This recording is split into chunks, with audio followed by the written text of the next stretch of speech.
Oh, they're all coming in. You're going to do an introduction, are you, Jill? I'll just do very short, if that's okay, just to welcome everyone and to welcome you. And I think just one person to come in, but I think that's it. So we've got quite a nice number, about 25 people. So welcome to everyone to this evening's teaching. Again, we're delighted, Lama in Wales Buddhist Centre, delighted to have Geshe Graham with us again this evening. Albeit he's in south of France, Nāgājuna Monastery. So such is the beauty of doing these Zoom sessions, that we can actually be together in this way. And this is set up as a meeting this time. As for those of you who've been with us before, you know we've done them as webinars and meetings. So this is a meeting, so you will be able to see each other when there's questions, which we will have at some point within the teaching. If you want to pose any questions during, please just put those in the chat box. And then Jason, as before, will be able to monitor those, and he will host the question section with Geshe Graham. So that will be a great help. So there's not much for me to say, really. I'm just going to hand over to Geshe Graham, and thank you all for coming and being with us, and thank you to Geshe Graham. We're going to record this as well, so Jason's doing that for us. So again, we'll have an opportunity to hear that back, and there are people joining us on Facebook as well. Yeah, let's proceed and enjoy the teaching this evening. Thank you, Geshe Graham.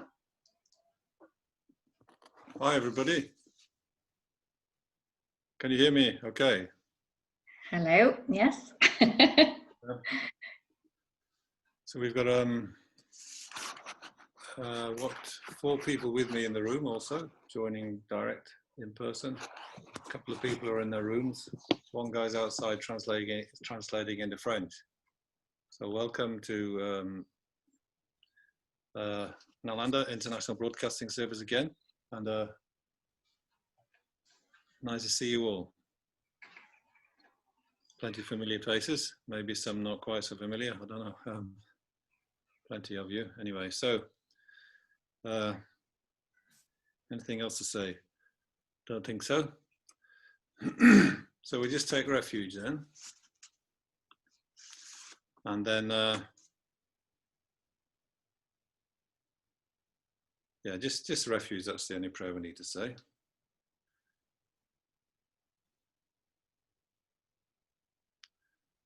To Buddha, Dharma, and find fellowship. I go for refuge till enlightenment. By my collections, giving, and so forth. May I reach Buddhahood for all being's sake. Sangye chedan sauge chognama. Janchu bada dagni kyapsuchi. Dage jen sauke pesonanke. Drola penche sangye dropashok. Sangye chedan sauge chognama. Janchu bada dagni kyapsuchi. Dage jen sauke pesonanke. Drola penche sangye dropashok.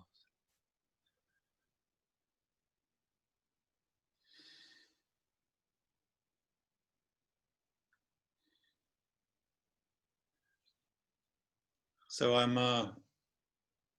referring to a few verses that are on a sheet, which I hope Jason has sent round to everybody.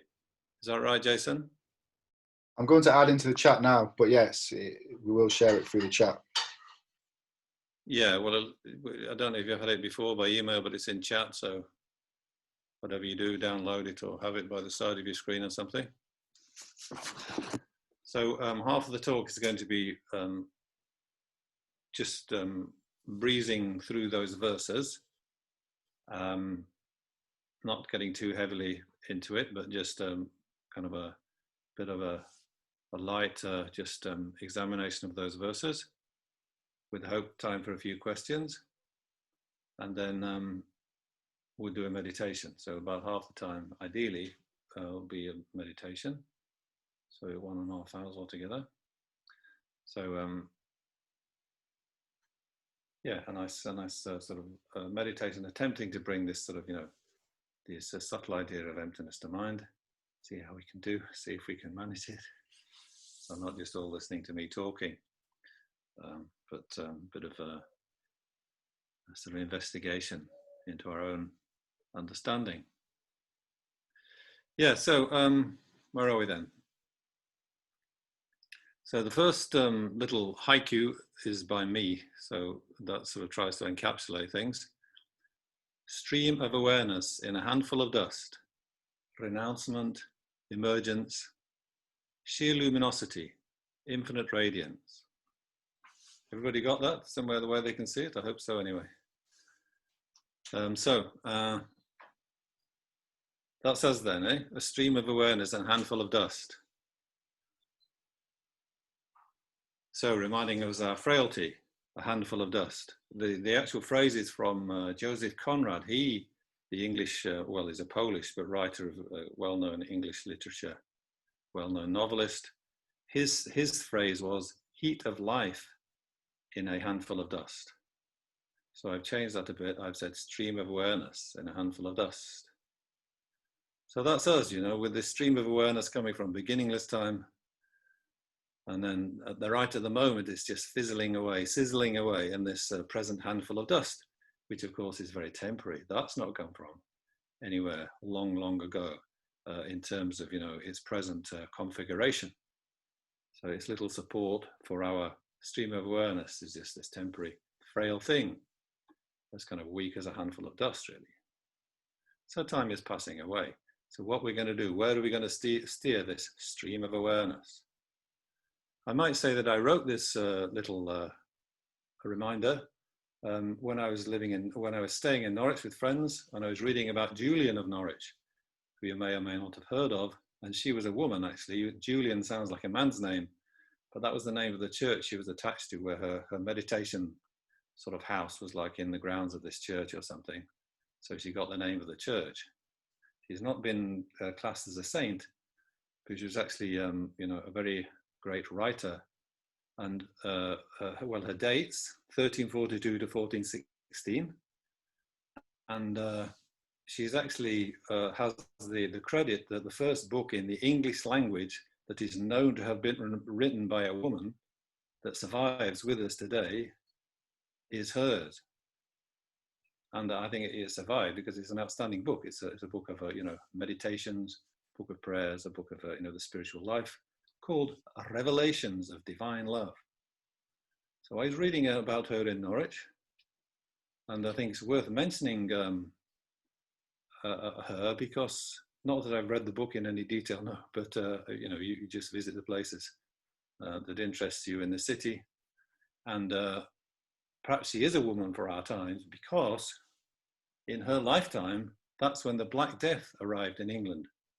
So this is the plague, and so a third of the population of England were killed at that time through this Black Death. And I think she was a child at that time, but it hung around for 40 years. So a lot of her lifetime, there were, scares that it was coming back again. And it did come back again about 4 times. And it is estimated to have killed half the population of Norwich. Norwich was the second biggest city in England at that time because of the wool trade. That was a huge export for Britain, the wool trade. And Norwich was like, prominent in that particular production. So she's a kind of woman for our times in that sense. So it makes you think of, our present virus crisis and puts into a bit of a context. Yes, and she also lived through the Peasants' Revolt. So that was in 1387. So that was another crisis in England. So she lived through troubled times, and she did say I just quote one of her sayings or one of her writings. She said about God. So she's saying that God did not say, right? She says, and her utterance is about what God did not say. So she says, "He said not, thou shalt not be tempested, thou shalt not be travailed, thou shalt not be diseased. But he said, thou shalt not be overcome. So that's a very eloquent remark. He said not, God did not say, thou shalt not be tempested, thou shalt not be travailed, thou shalt not be diseased. But he said, thou shalt not be overcome. So that's the kind of fortitude we've got to have, while mindful of our own frailty. Stream of awareness on a handful of dust. Where do we go from there? Well, we go to renouncement, emergence, sheer luminosity, infinite radiance. So there we are, fizzling away in our consciousness, our bright intelligence in this handful of dust. And probably, you know, just like us, Julian of Norwich, although she may not have accepted previous lives, is going for announcement, you know, that's renunciation. That's another sort of a Shakespeare. I found that word in Shakespeare, renouncement. So another way of saying renunciation, emergence. So get out of cyclic existence, yeah. Stop agreeing with cyclic existence. Stop trying to find your fancy happiness there. Waste of time. Of course, we do want temporary comforts. We do want relaxation. Yeah? We do want some of the things that samsara gives, of course. So we're not kind of being totally impractical. But you know, where is our heart? You know, where do we keep? You know, what do we keep in our heart as our aspiration? So it's to you know, be done with cyclic existence. You know, to use the brilliant possibilities of our, you know, mental capacity for something, you know, much more worthwhile. You know, let's get on with realizing our full potential. So this is the full potential of our mind is, you know, this, I think that's the sheer luminosity. That's when you do realize, you know, what will take you out of cyclic existence, the wisdom that does free you from suffering. And then infinite radiance, that is when you shine that light out for other people. So it's not just your own luminous mind revealing itself, but it's like, you know, your mind is, your light is shining out for the benefit of others too. So that's a, you know, kind of our sort of a Mahayana purpose, let's say, our sort of Dalai Lama type of Buddhism, that everything we have that's good for us, we have to share with others, try to give it to them. And that's kind of, you know, maybe that's our purpose in life, actually, nothing more than that. Okay, so that's my little kind of opening remark, and then we'll go to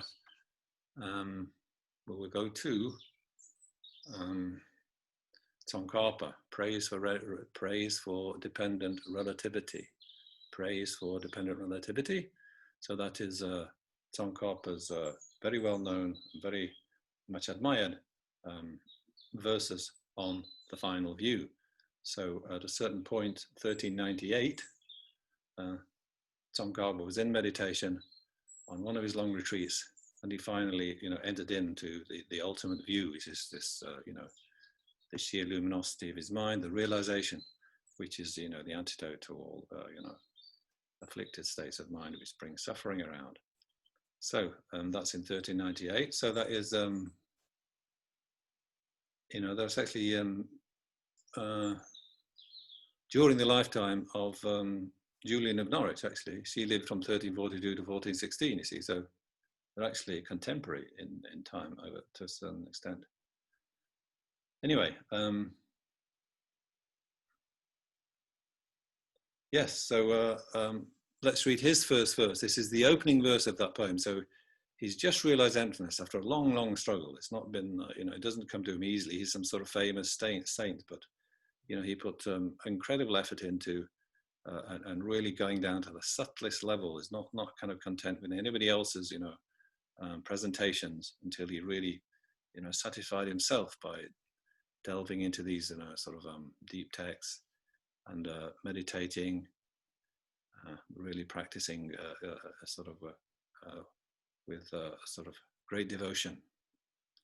So he writes, you know, the first verse of his poem, when he's celebrating on the first morning that he's, you know, awakening to the realization of the ultimate view. What does he write? He says, through what you realized and proclaimed, the foremost knower and guide, subduer, I bow to you who so untaught dependent relativity. Dependent relativity, dependent arising. So these are also dependent origination. That's kind of just different ways of translating the basic same Tibetan words. And you know, the Tibetan is translating from Sanskrit. So the Sanskrit gets translated into 3 different ways into Tibetan. So here we have, you know, people's different efforts to translate this word into English. So here we have dependent relativity, dependent arising, same meaning. Yeah, so why doesn't he then, in this first verse, why doesn't Tsongkhapa say yes? So, you know, I'm praising the Buddha for teaching emptiness. That's what it's all about. That's the deep meaning, you know, that's what I'm celebrating, having realized. So that's why the Buddha's the best teacher, because he taught that, you know. He's only able to teach that because he realized that. So he realizes it, and he manages to teach it to a sort of mega audience over the decades, over hundreds of years. That teaching has spread right around the world.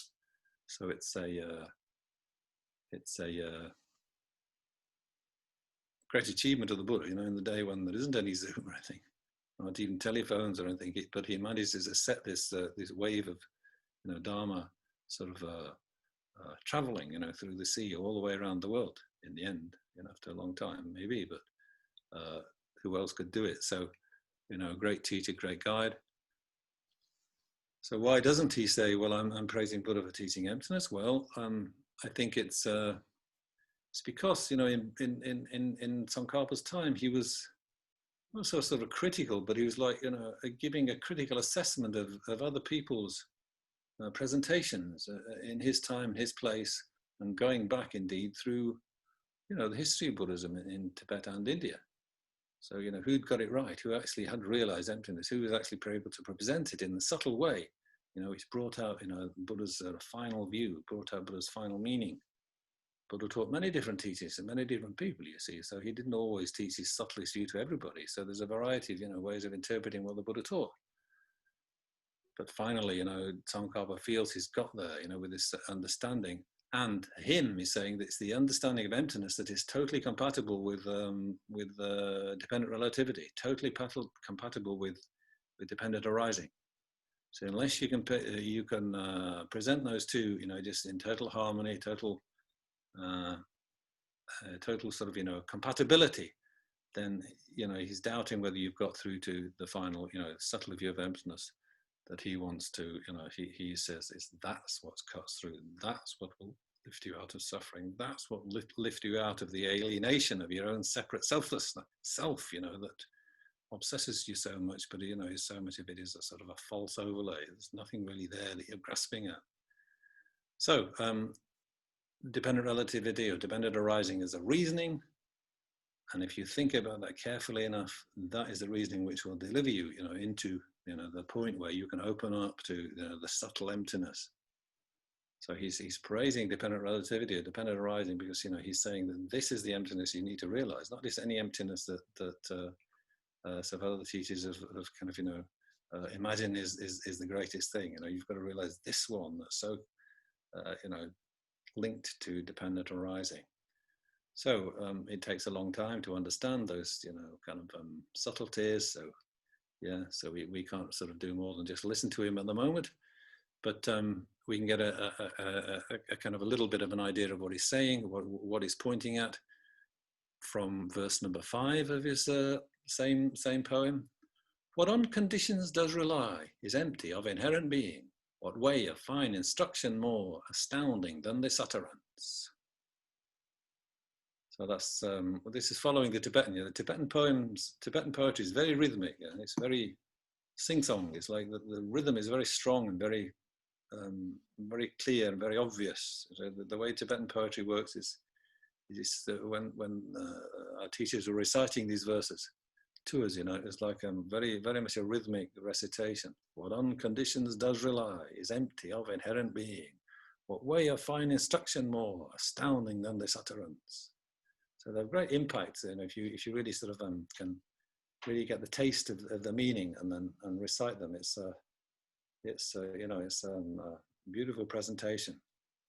But sometimes it's very cryptic, so they take some kind of time to understand. But I think this one is giving the kernel of meaning of what does it mean, this dependent arising business versus this inherent existent business. So what on conditions does rely? So that means, everything has to be, in truth, in actuality, dependent. Everything is like, just reliant upon other things. So everything is like just at the mercy of causes and conditions. It's at the mercy of circumstances, and everything can be broken down into parts, and everything is like in the end just as it is perceived by the observing mind. So that's a very subtle level of emptiness. It's very difficult to appreciate. Maybe we can understand that things arise independent of causes, and things are made up of parts, so they compose the parts, so they rely on parts in the sense that they are made up of parts. But then to say everything is only what it is because it's observed that way by the mind that's observing it, and there's nothing there from the object, the object has no reality of its own, independent of its kind of, its observation by the observing consciousness. So if you can get that, bring that to mind, it's very radical, and it's kind of, well, what does that mean? What are the implications of that? So the implications are very profound, and realizing those implications leads you into that's emptiness. Then, when you realize that nothing does, in fact, have any independent status of any kind of ground reality, that it exists by way of its own power, and it appears to you by way of its own power, not by the way of your interpreting mind. You see, that's the kind of the habitual kind of misappearance and misunderstanding that we have to dislodge. Okay, so that's the core of it. So to grasp at inherent being is to grasp at something to have its own power. It exists by way of its own nature. In the end, there's something there, that's independent of perception, of observation, of discrimination by the mind in the object. Now that object could be a piece of matter. It could be material phenomena, such as anything like made of matter that's obvious, and obviously what we're talking about there. But it can also be your own consciousness, and it can also be abstract phenomena that just categories that the mind makes up for its own satisfaction. So whatever we're talking about, then they're all the same. They're all at that same level of having no inherent reality whatsoever. And when you realize that, that's when you're realizing emptiness. So the need to realize emptiness. So what is the need? Why do we actually have to go through this process of struggling to understand this very subtle kind of explanation you're trying to give us? Well, another verse from the Praise for Dependent Relativity, the last one. Need to realize emptiness, verse number 2 from the poem. Whatever troubles of this world, their root is ignorance. You taught the insight that reverses it, dependent relativity. So that's very clearly stated, very simply stated, that all the problems in the world are actually coming from this grasping at inherent existence.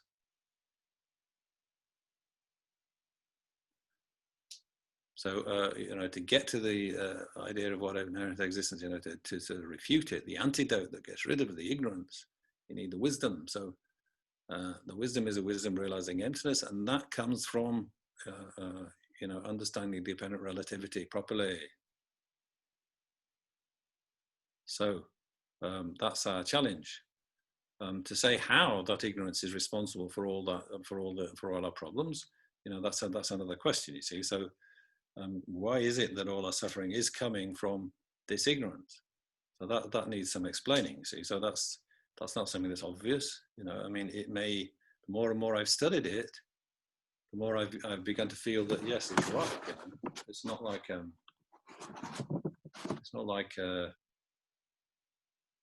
realized anything, but you know, it just, as time has gone on, it seems that yes, you know, that there's some real meaning there. There's some really that's convincing. Anyway, let's see what we can get by way of a bit of explanation of that. So now we're going to a verse from the 3 principal aspects of the path. So this is again by Tsongkhapa. So another of his poems. I see I've misspelled principle. Huh. Principle. Yeah, it's wrong. Principle. Anyway, that doesn't matter. The 3 principal aspects of the path. So another of Tsongkhapa's short works of verse. So my translation of verse number 3 is: if pure renunciation's lacking, then no way to quiet the eager seeking for the ocean of existence, pleasure fruits, and craving for existence. That's what keeps embodied beings continually chained. So then, search out renunciation first. Yeah, so in this verse, he's concerned that we should develop renunciation, but he's giving a bit of a description of, you know, what our hang-ups are, you see. So he's saying that the eager seeking for the ocean of existence as pleasure fruits is, you know, that's kind of very, that's a great obstruction for us. It's a great hindrance that we should be doing that.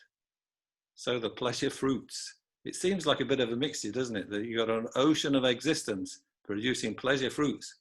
You think, well, fruit should come from trees, not from oceans. So what's going on? Why are we using fruits? But I think it works. I think it's powerful. You know, like the tasting the fruits is like, you know, there's that line by Keats that talks about bursting joy's grape against your palate fine. Yeah? It's a poem by Keats, an English poet. It's like, you know, you have this grape in your mouth and you just burst the grape against your palate with your tongue or something. And you just suck up the nectar.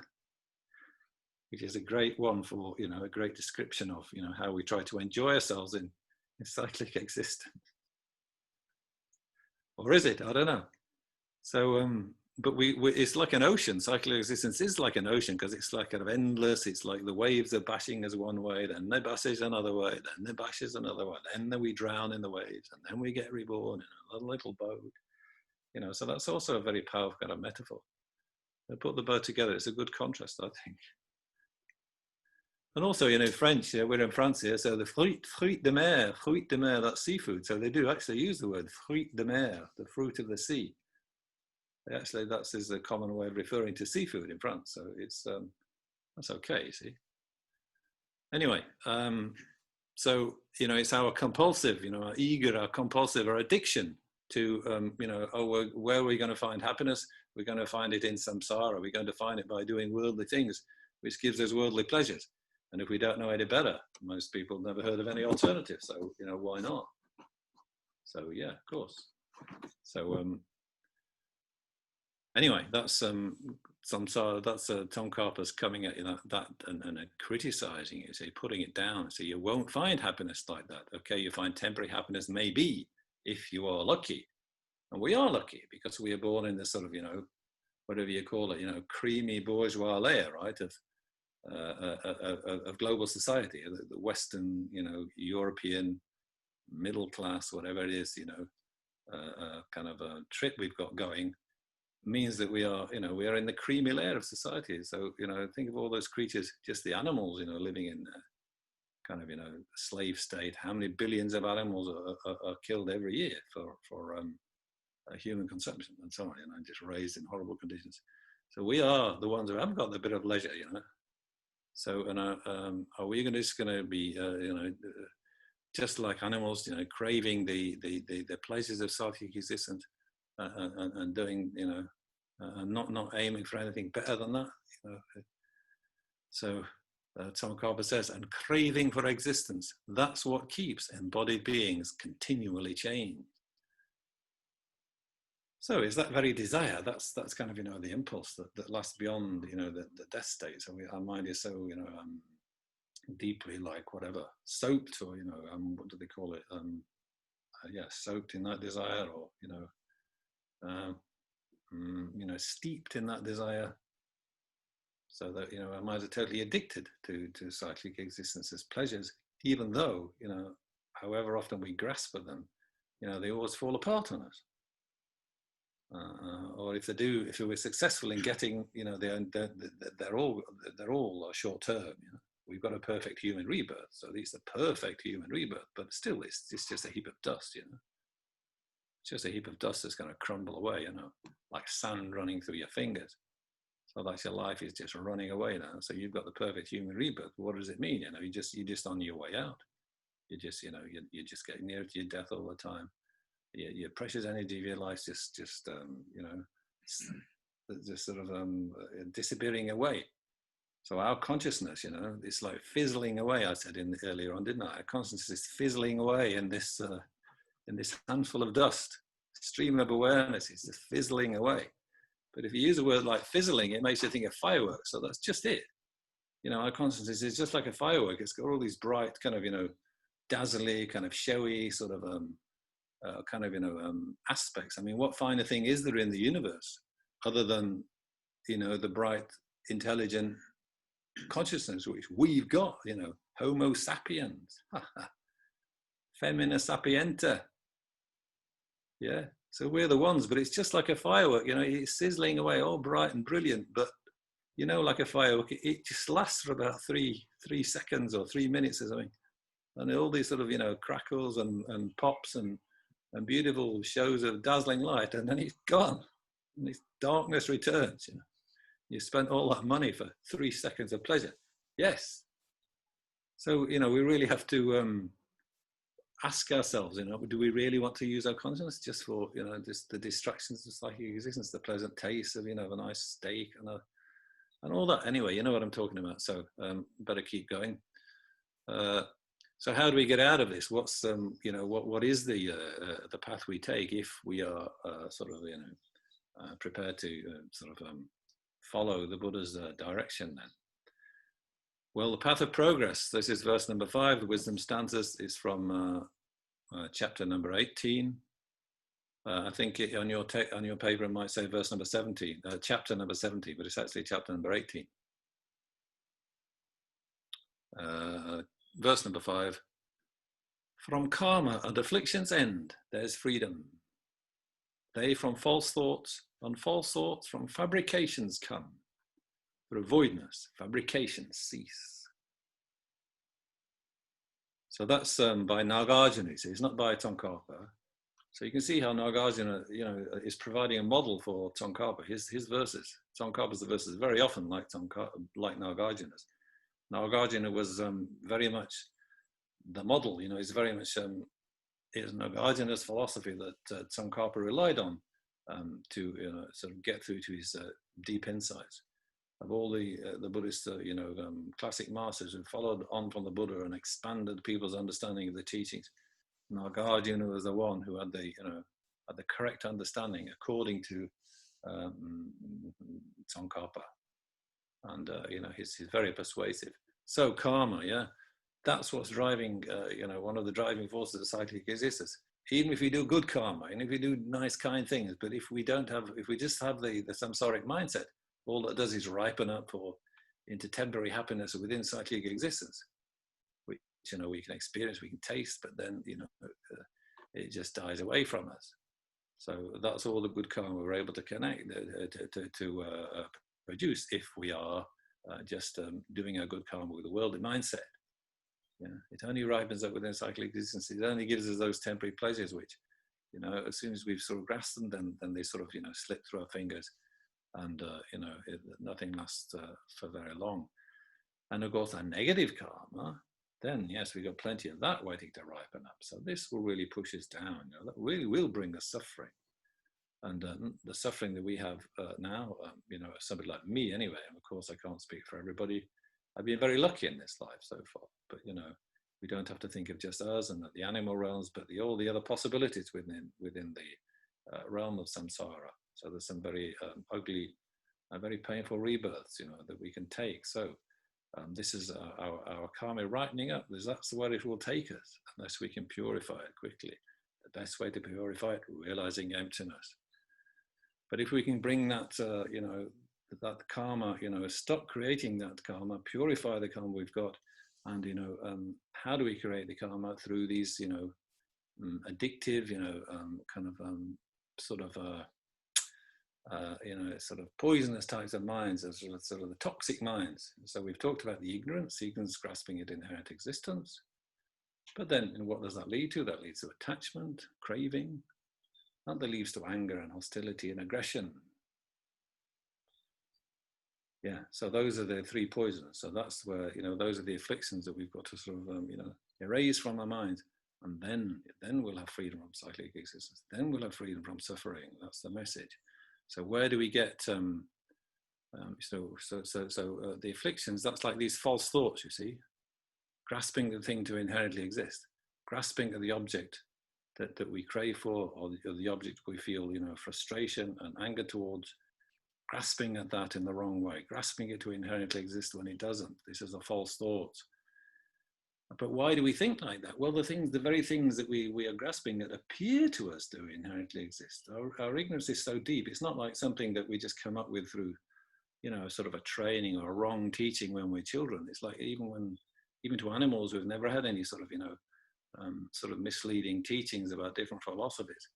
You know, to any creature, even a little baby who's not had any, you know, propaganda thrown at it by parents sort of teaching it the way to look at the world, they grasp at things to inherently exist. So it's a very deep-rooted, innate kind of misappearance, which then leads us, you know, just to, you know, just accept that what appears to us is the way it appears, which is, you know, what we've got to sort of try and, you know, be a bit like kind of, you know, objective about, a bit, get it in perspective, not just be carried away by those appearances, but stand back, you know, breathe deeply. So is it really the way I'm looking at it, you know? Let's take a more mature approach. But this is it, thinking the object is really like that, really the way it appears, as if existing by way of its own power. This is the kind of, you know, this is the kind of, you know, the falseness that we've got to challenge. And it can be challenged, you know. It's like, if you understand dependent arising, it challenges that very well. But instinctively, you know, we go for the wrong view. But if we think about it carefully, you know, use our reasoning power the way the Buddha is suggesting, then yeah, we can start to see that, you know, the way things are is the way we're interpreting them, rather than the way they are from by way of their own power. And as an example of that, then, you know, think of whatever you're into, you know, whatever really pleases you in the way of a taste. What's your nectar? I mean, take that literally as something you actually would taste and pleases you, like your taste consciousness. But, you know, what is the nectar? What turns you on in a pleasure object? What really do you fancy? You know, what really makes you think, wow, I really want some of that, you know, that's what I like to experience. Okay, so you think of that, then you show that. Just you show that to, say, a fly or a frog, right? Yeah. So what are they going to say? You know, they're going to say, oh, you know, what's that? You know, what's that funny smell around here? Who wants that? You know, what turns us on is not going to turn them on. So think about that. You know, the fly. What's the fly thinking? So why can't they give me a piece of rotten meat? You know, that's what I really love, isn't it? You know, there's the blowflies. There's three types of blowflies, aren't there? There's one that love to lay their eggs in rotten meat that's dead. The corpse is rotten meat of a corpse. There are those who like to lay their eggs in wounds. You know, like, so it's a living flesh of an actual animal that's got a wound on it. And so they go for that. That's where they want to lay their eggs. And there are those blowflies which like to lay their eggs in fresh excrement. And human excrement is very fine. They love it. And there's the females, and they like to eat it probably all the time, but that's where they like to lay their eggs, because they're, you know, they're grubs, you know, they're maggots, so they're gonna crawl out of their little eggs that they lay. That's what they love to eat. You know, so you can see how it's quite, you know, it's completely different. You know, what they think's nice and what we think's like is completely different. And then you think of that frog, you know, you show what you think of as nectar in this world of a frog, and it's, you know, What he's thinking about is the male frog is, oh, there's that lady frog living on the other side of the pond, you know. Oh, can't wait till the breeding season, you know. It's only like in a month, another month, and then we'll be in the breeding season, and she'll be getting all excited, you know. So that's what he's thinking about. We think, oh, the frog, oh, pretty ugly creature, you know, toad or something like that. Doesn't turn us on, but the male frog is like, you know, when he sees the female one, he's, oh, when's the breeding season going to come around? Oh, only another month to wait. You see, so all I'm saying with all this sort of fancy talk is, you know, what's pleasurable to us is only pleasurable because of our own mind's inclinations and nothing more.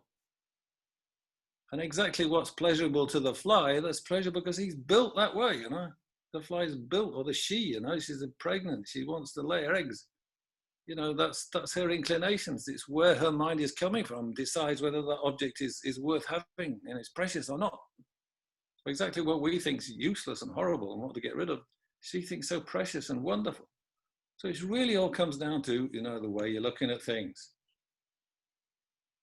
And when we realize that, we can really calm down. It's not, oh, those things that we need, you know, that seem so important to us, you know, but it's just like, you know, it's a compulsion of our own mind that are doing it. Of course we need food. Of course we need relaxation. Of course we need comfort. I'm not saying that. But when you get attached, you know, that's when the negative side of your, you know, desire comes out, and you are trying to sort of grasp at things, which, you know, and then you're doing the negative actions or whatever it is. Covetousness and greed is leading to you to steal or take advantage. You know, I must have my food that I like. You know, whether it means there's 100 billion animals are getting slaughtered, you know, over my lifetime just for human food and so forth. So you see what I mean? So then, but to realize that there's nothing in reality which makes the object what it is from its own side at all, then you're realizing voidness. So don't ask, you know,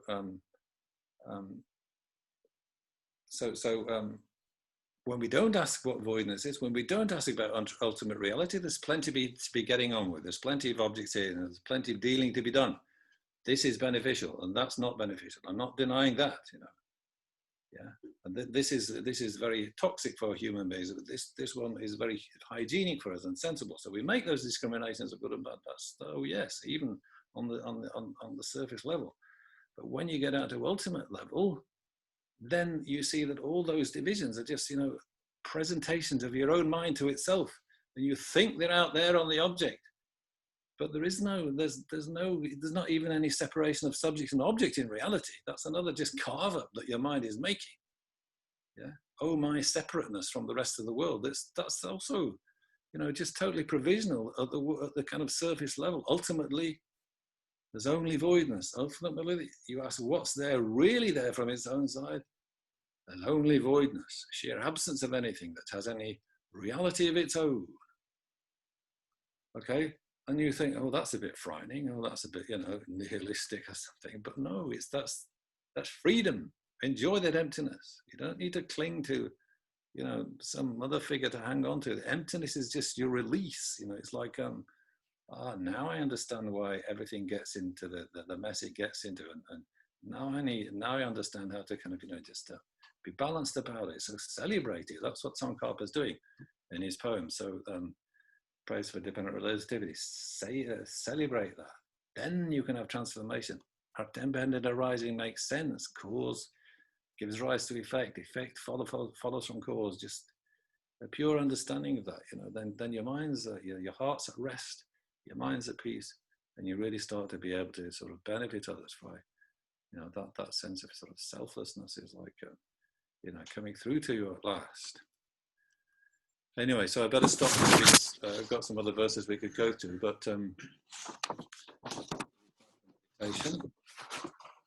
so has anybody got any questions? What do you think, Jason?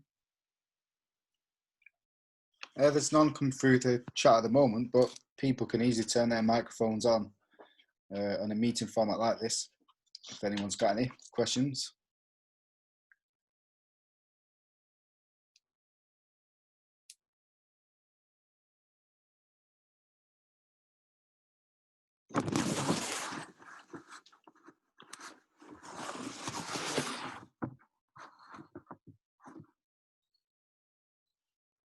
Good. Well, we can get on with the meditation. So I'm going to give some nice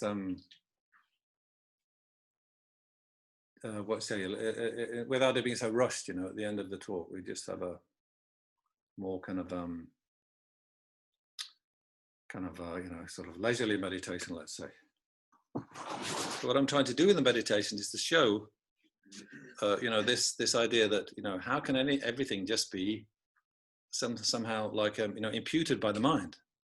That's how our, you know, middle way philosophers describe it in Tibetan. You know, everything is just merely imputed by the mind, without any shred of self-existence by way of, you know, the object's own sight. So how can that be true? You know, wouldn't that ruin everything? You know, if everything is just like how we imagine it, and just you know, so definitely in the case of things being pleasant or unpleasant, then it's not hard to see how subjective it is. You know, like the fly likes the rotten meat because that's the perfect place for her to lay her eggs. But for us, rotten meat is something we just want to throw out because of the bad smell, and you know, it's repulsive. So that's just, you know, that's obviously from your subjective where you're coming from. But can everything be like that? Well, this meditation is a kind of a little bit of an attempt to show that yes, it can. So I hope we can follow.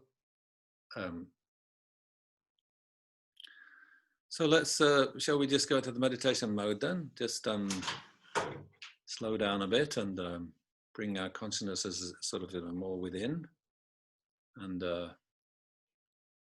just maybe breathe a bit from the from sort of lower down from our abdomen. Keep our back straight. Just take a few breaths, just concentrating on the breath going in and out, just to try and bring our minds within, give it a bit of balance, refresh it a bit.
Again, just good to think a little bit about the 3 jewels of refuge, the Buddha, the Dharma, and Sangha. So they're kind of where we're drawing our inspiration from. So we're trying to experiment with Dharma investigation. So may the Buddhas bless us. They're all around us. They want nothing more than we should get interested in the Dharma. So they're delighted with our efforts.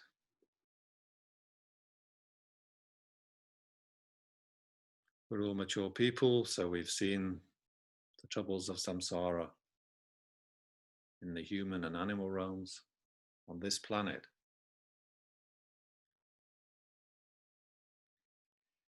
So how much more there may be, different realms. The whole spectrum of suffering and happiness must be there in samsara somewhere. So beings going through, you know, terrible tortures, desperate situations. So it's really a place to be very wary of, samsara. It's not something we can walk around in as if it's some sort of pleasure park where everything's safe and comfortable. So we want the Buddha's help now. Please guide us. Please show us the way to undo the ties. Please show us the way to profound emptiness, not just for ourselves, but so that we can be the best we can be for all the beings that we can possibly reach out to.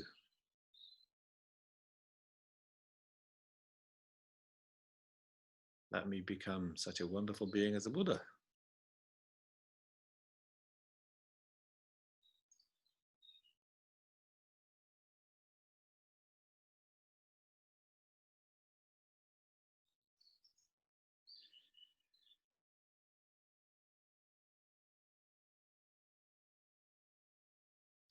So with the Buddha's blessings and encouragement then, the Buddha and the Sangha also. So let us imagine, now we're in our, just like on the meditation, there's a meditation on the second page of your sheet there. So I'm just going through the points on the meditation on the second page, backside. So let's imagine then we are looking out from a comfortable seat with a couple of friends, maybe across a valley to the hillside beyond, or maybe across a lake. It could be in Scotland looking across Loch Lomond, or could be in the Pyrenees and the Alanda retreat cabin in the Pyrenees, looking out across a valley to those mountains that separate France from Spain. So at the top we have the snowy tips, the snowy peaks, then we have the rocky slopes, then we have the grassy alpine meadow slopes, then below that we have the very luxurious greenery, at least on the French side. So there's a grand luxurious growth there, all the way down to the bottom of the valley where the river's flowing.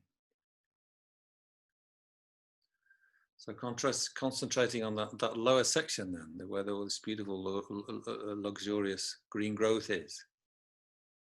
So you turn to your friend on your right, who's sitting, looking at the same view as you, and you say, there, what do you see? So this friend says, oh, I see a beautiful forest there, a lovely forest. That's a great forest. So then you turn to the person on your left, your other friend, and you say to them, then, okay, so what do you see? So that friend, he says, oh well, I see lots of beautiful trees. What a wonderful show of so many trees of different kinds, tree after tree after tree, so many trees. I've never seen so many trees. In one sort of space. How marvelous, how wonderful, so many trees. Okay.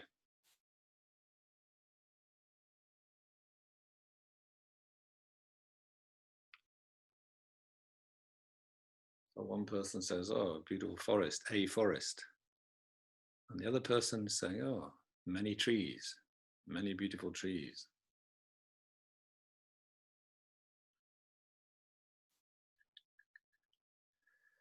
So now we want to go a bit deeper then. So we're doing this ultimate investigation now then.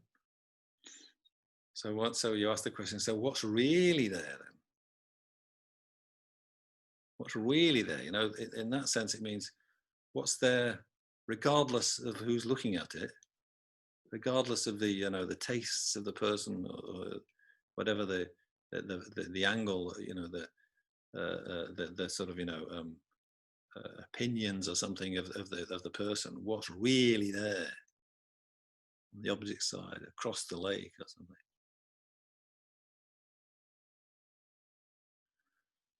So you have to remember then that at this point that one and many, we can say they're contradictory. So that something can't be both, right? That's the idea of contradictory here. There's nothing that can be both if two things are contradictory.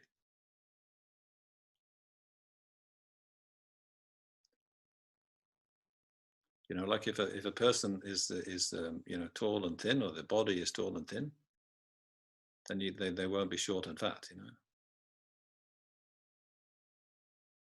So if this paper is colored all black, then it won't be white. If all the total surface of the paper is black, then it won't be white.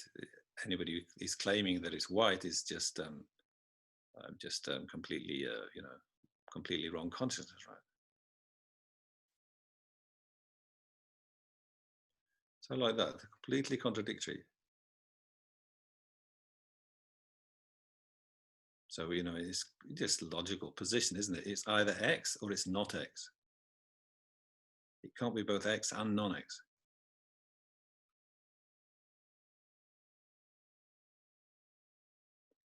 Just that kind of thing. So that's not so complicated. A bit of philosophy maybe, but it's, everybody understands that. And it works out in our language too, you know. So here we're contrasting one and many. So if you say like one, there's one policeman on the bridge. So that's one.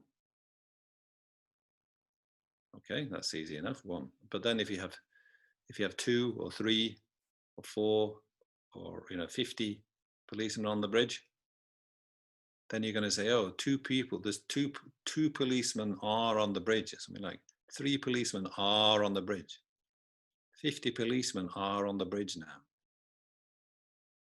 So we're using a different verb, right? So that tells us like one or more than one, which I'm saying is many here. Anything more than one is many, right? So 2, 3, 50, a million, that's all many. So whatever you're looking at has got to be, you know, you'd think it's got to be either a single thing, like one policeman, or it's got to be, you know, many, like, you know, 50 policemen. So you wouldn't really expect something that could be both one and many, just like a piece of paper can't be both black and white at the same time. You know, the same surface of the paper can't be black and white. So just bear that in mind.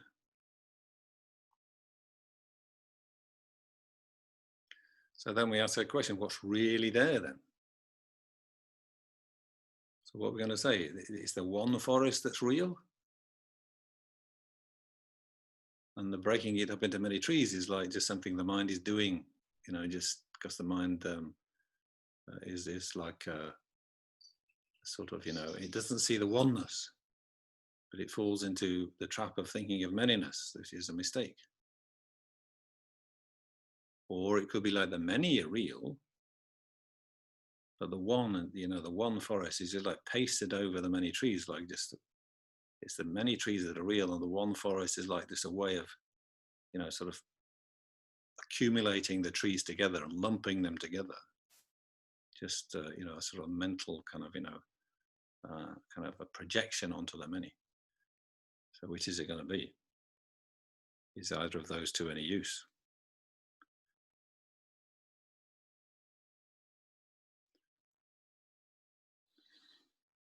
So there are those Hindu philosophers, you know, non-Buddhist, who do talk about oneness very seriously, don't they?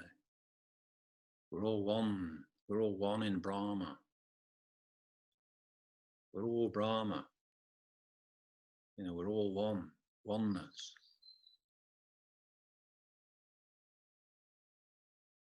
And they mean that to sort of somehow quite literally. I mean, I'm not sort of pretending to know really what their philosophy is like.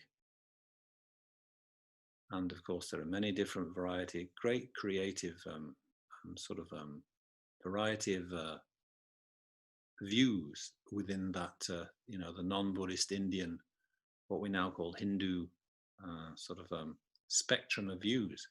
But you do get this this sense of, you know, oneness. So we see each other as separate from each other. But that's where the ignorance is coming in. That's the false sort of, you know, breaking up of the oneness. And that's the illusion we're creating. instead of thinking I am me and you are you, we should be thinking I am you and you are me. So getting rid of those false discriminations of this, we're actually all this one in Brahma. So we're all, the highest realization is of unity.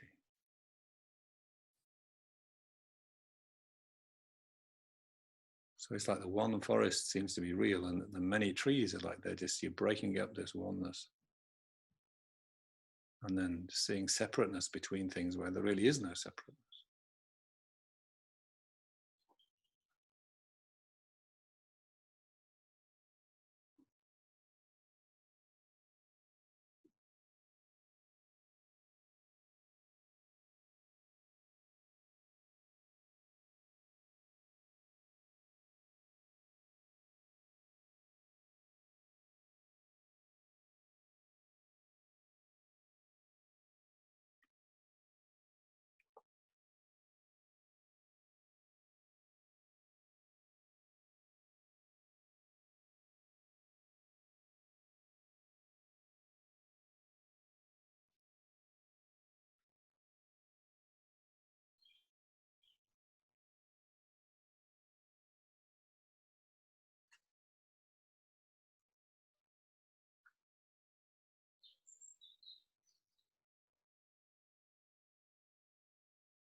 Or perhaps we should go the other way, which is what some Buddhists do. This isn't the middle way view, but it's definitely a Buddhist view, which is one Buddhist view that Nāgājuna was concerned to criticize. But they're taking a different approach. They're saying it's the many that are real. So like you've got many aggregates, they're the real thing, the parts.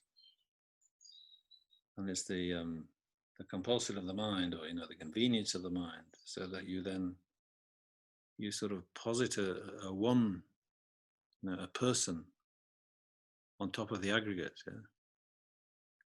Where you posit the forest on top of the trees, and then you start to think that the forest and the tree is real.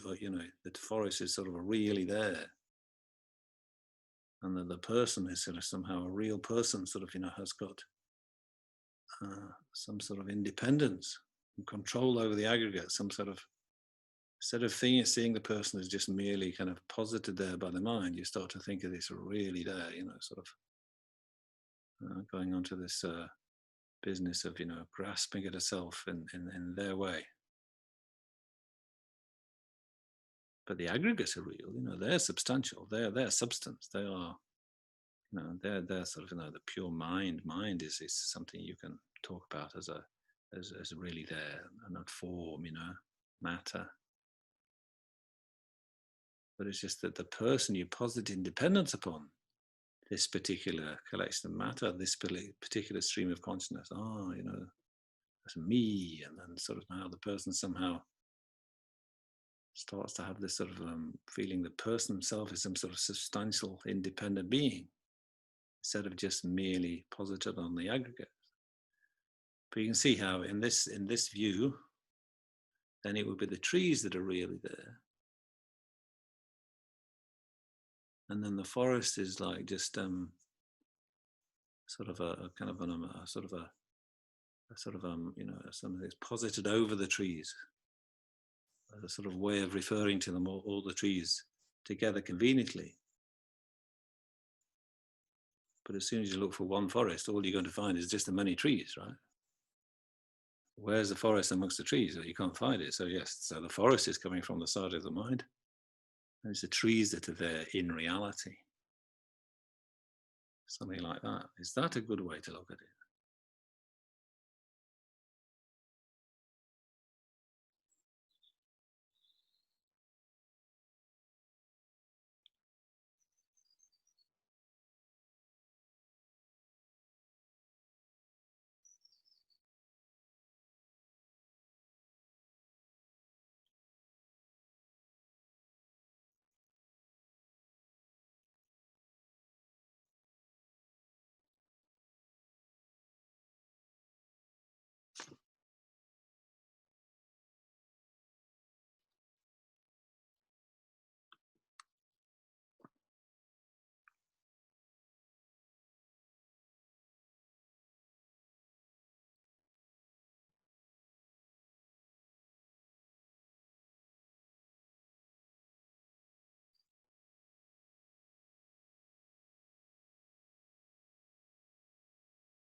So when we're talking about what's really there, then it seems like there has to be one or the other, because one and many are contradictory after all.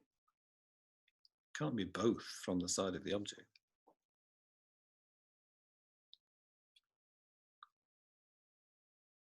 One and many contradictory. It's like, black and white.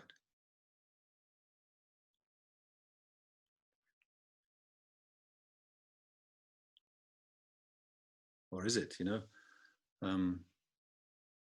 somebody might have come to a more, a third possibility by now. We're used to thinking about things being, merely imputed and not having any reality of their own. Or at least, some people have been practicing Buddhism for some time. They've studied these things and they're familiar. So they say, oh, well, if the person wants to see what's over there on the other side of the valley, as many trees, that's perfectly okay.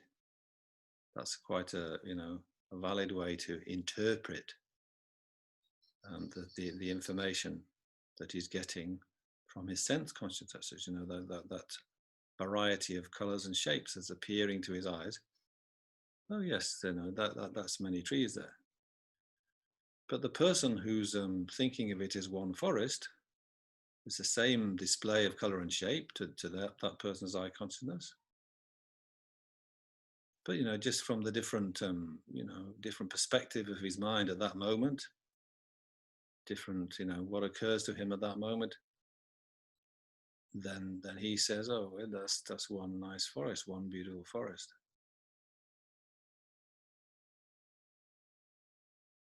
So it's up to the person who's doing the looking. It's how they interpret the situation, how they want to see it, how they want to categorize it with their conceptual minds.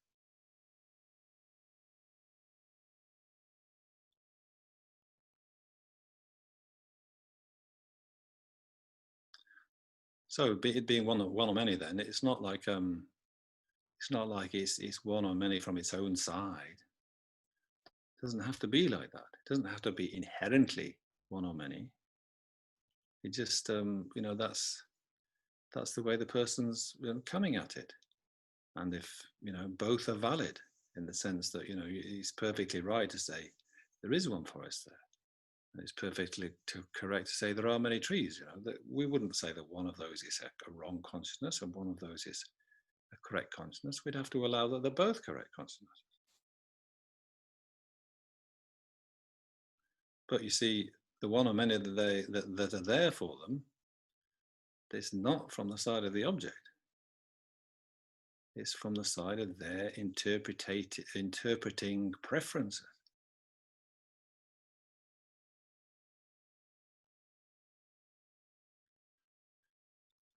And more than that, if we now think to ourselves, yes, in the ordinary world, just ordinary surface level, if it's neither one nor many, then it doesn't exist.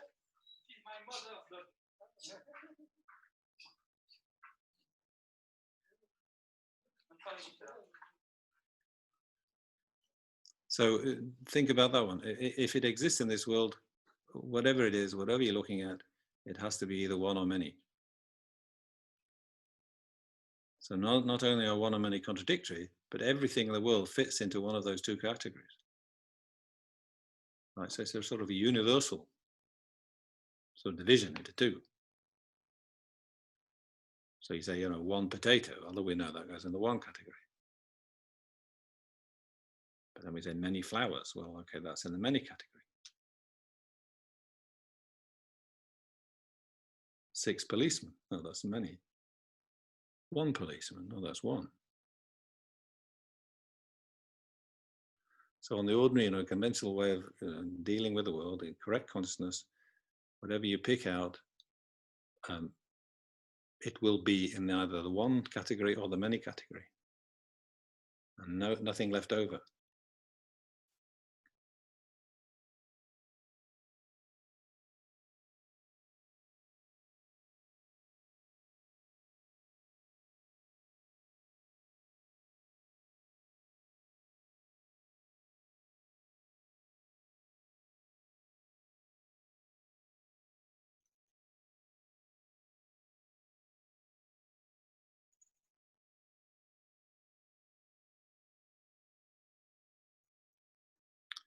So now the next thing to think is this, well, if that's true, okay, now we're talking about this inherent type of existence now, existence from the object's own side. So if it's inherently existent, it would have to be inherently one or inherently many, just in the same way. If it exists, it has to be one or many. So if it inherently exists, by way of its own power, it would have to exist as inherently one or inherently many.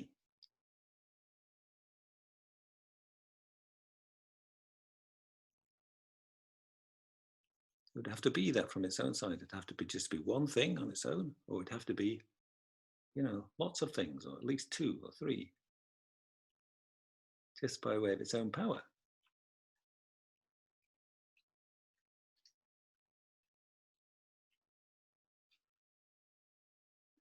But in the case of what we're just looking at, this view across the valley, or across the lake, the luxuriant greenery over there, we just agreed that it's not inherently one, it's not inherently many.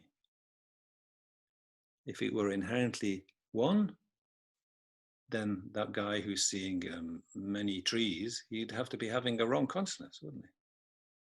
He's seeing many and there's only one there, so he's seeing something wrong. But that's not really very convincing, is it? Or if it were inherently many by way of its own power from its own side, then the guy seeing many trees would be seeing, what's really there. And the person seeing one forest would have to admit he's seeing something that he's just, positing there, that he's sort of, applying it there from his own mind. Sort of, it's not actually there. So again, that would be kind of a wrong concept, really. He's sort of creating a fiction to suit himself. But we think we can agree that, it's hard to say that either of those people are wrong. Both of them have a, valid kind of opinion. Oh, it's many trees, or it's one forest. Or, sure. Can't disagree with that. So, but we have to admit that the many and the one that they're seeing are not from the side of the object. So the object itself hasn't got the property of being one or many. So if it's not inherently one or inherently many from its own side, then it can't inherently exist at all.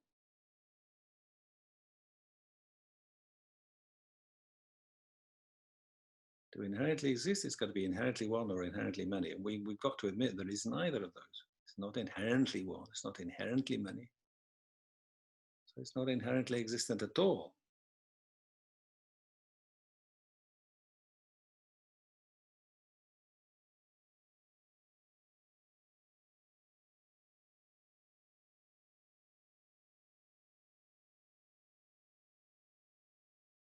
So that's getting to the the reality of what's actually there then.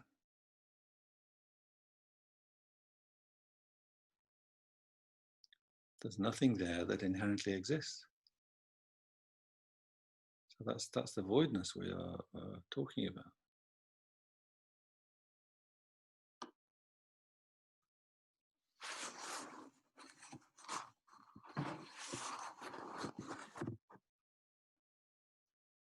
So if you ask what's really there from its own side, what's there in reality, independent of the observer, independence of my interfering mind, then nothing at all, and that's voidness.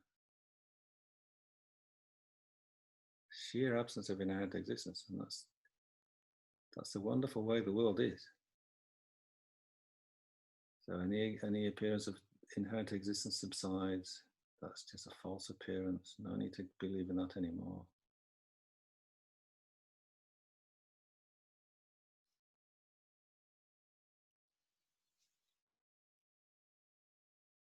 But we're asking, what is there really there from its own side?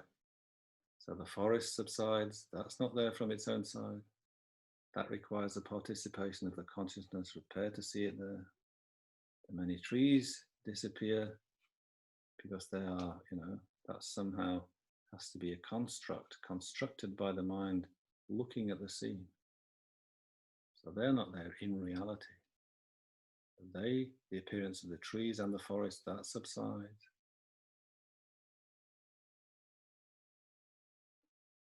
And the idea that there is an object out there at all cut off from the subject, that must subside too. That's also, something that's just product of the mind's interpreting strategy. If you look for that, you'll never find it. Nothing from the object's own side. So there's nothing out there that's cut off and distant from the subject that is separate from it. And the subject is the same. When we analyze our own selves, we come to the same conclusion. There's one whole depending on many parts and many aggregates. There's many aggregates. Now, how would the aggregates be there if they weren't part of a whole? How would you be able to wave your arm about if it wasn't connected to, a digestive system, a respiratory system, nerve endings that go all the way up to the brain and the mind deciding you want to wave your arm. So there's no parts without the whole. There's no kind of, living arm without it being connected to a whole person. So the parts depend on the whole depends upon the parts. So there's nothing there that's there by way of its own reality. So there's no subject, no object in reality. So let's gaze on reality now. So all those, compartmentalizations of our mind can just, dissolve.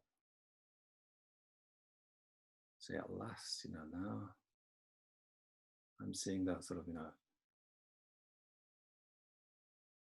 magical emptiness that shows me this is reality.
So you can apply the reasoning about the forest and the trees to your own self too. Normally we think of ourselves as one person, one thing, but just as often, or fairly frequently, we think of ourselves, this part of my body, this part of my digestive system, or this mind, or this feeling I'm having right now. So we easily break ourselves down into many parts. What is there in reality? Are really one from our own side? Or really many from our own side? So it turns out we just like the forest and the trees. We can see ourselves as one person. Or we can look down at ourselves and say, oh, just many parts all cooperating together. Both views are correct. So from our own side, or from the side of the object,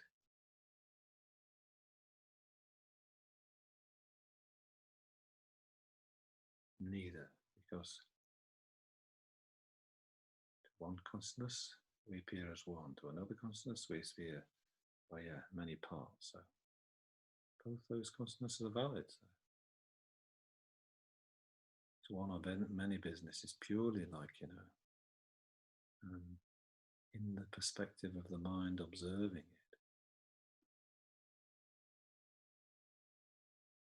And if we're not inherently one or inherently many, then we don't inherently exist at all. There's no third possibility.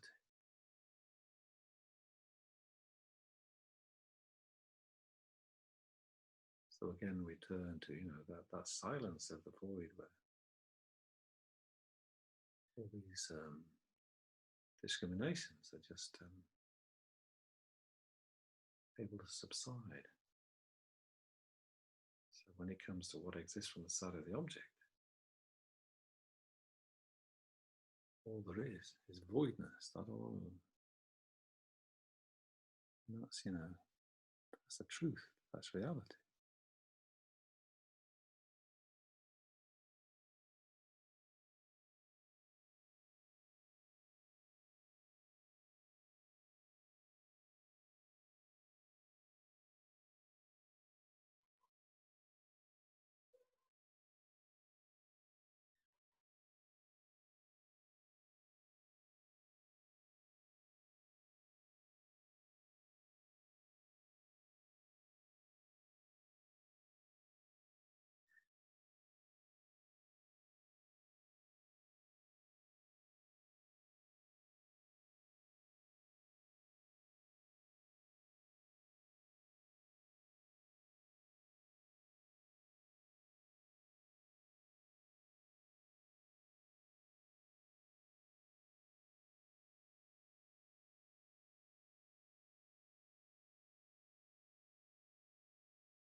So everything that we meet in life, everything we deal with, internal, external, all arise from their causes and conditions, arise, last, and pass away.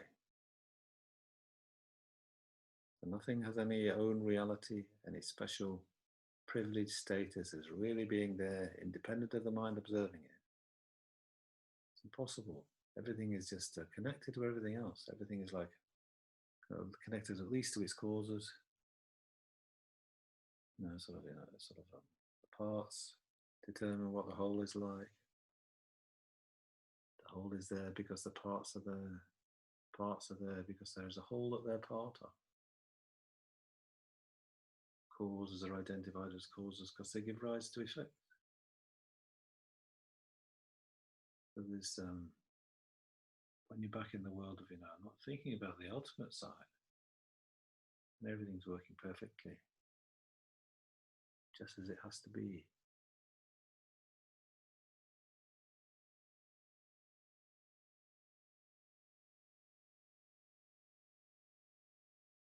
Stream of awareness goes on. handful of dust falls apart. We're aware now, that these things don't have that huge objective solidity that we thought they have, that we can grasp at them as giving us pleasure, grasp at them as being horrible and something we have to get emotionally kind of negative about.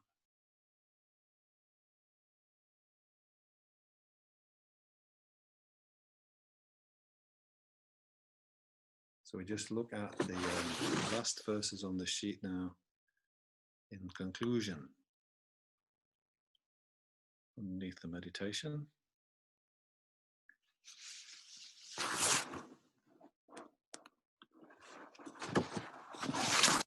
So another verse from the fundamental wisdom stanzas, chapter 7. Just like a magic show, a dream, just like a city of Gandharvas, just so a rising was described, so lasting and destruction so. So the city of Gandharvas is like a traditional sort of a mirage in the desert for people in India, ancient India.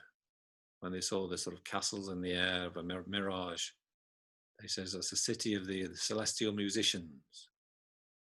So it's just an appearance to the mind like a magic show or a dream that has no substance or reality. So we should see a waking reality like that too. It appears in one way, but exists in another. The elephant in a dream appears to be a real elephant, but it's not a real elephant, it's just a dream elephant.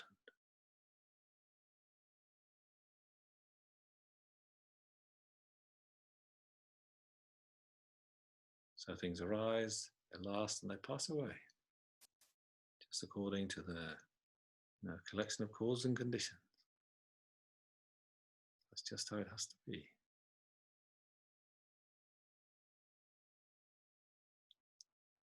And then the last verse from the 3 principal aspects of the path, which again I've spelled wrongly.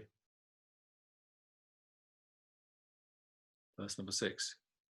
So this is reminding us, we develop the sheer luminosity of our mind, but we also want to develop the infinite radiance, that whatever goodness we can come up with, insight or wisdom, it's for everybody else, it's for all others. We try to share it. So this is developing bodhicitta, the wish to become enlightened for the sake of all beings. So we develop our good qualities in order to be helpful to others. So this is the final thought for this evening. Yet if renunciations not sustained by pure mind generation, it will not become a cause of the marvelous delights of unsurpassed enlightenment. So then the sensible will generate the mind supreme set on enlightenment. So that is the mind generation, the mind that is has the aspiration, spontaneous and deep aspiration to become enlightened, to become a Buddha, for the sake of all other sentient beings. So we dedicate the merits of our little session in that direction.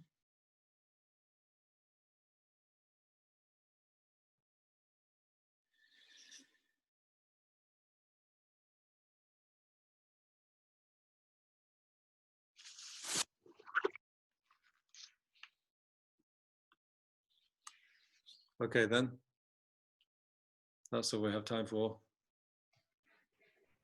Nice to be with you all. Have a nice deep meditation. Okay guys, good night. Thank you very much. Thanks very much. Thank you, Geshe Graham. That was beautiful. The really inspiring teaching and the most beautiful meditation. Thank you so much for sharing that with us. Good night then. Thank you. Thank you, Geshe. Next time. Thank you.